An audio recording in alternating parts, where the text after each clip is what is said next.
Welcome back YouTube. Today I'm gonna show you how to properly gap your spark plugs. In order to do this process, you gotta have your new set of spark plugs and spark plug gapper. They sell it in any auto shops and it's very cheap.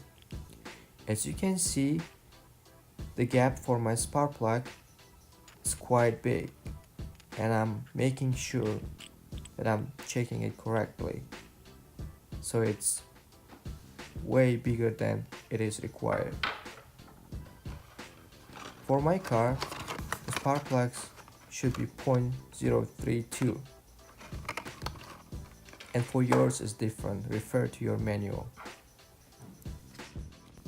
Since the gap of my spark plug is quite big, I'm gonna use the spark plug gapper the other side and a hammer that made of rubber, and you're gonna put the spark plug this way and top it slowly, not really hard.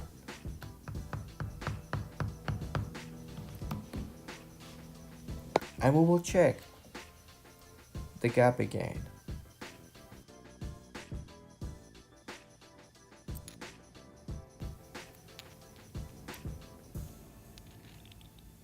Oh no, the gap is too small. I did this on purpose to show you how to open the gap.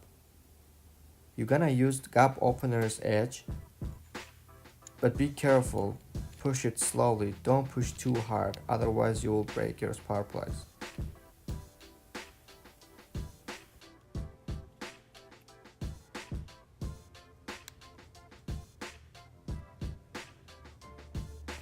And now I'm gonna recheck the gap again to make sure I have the right size.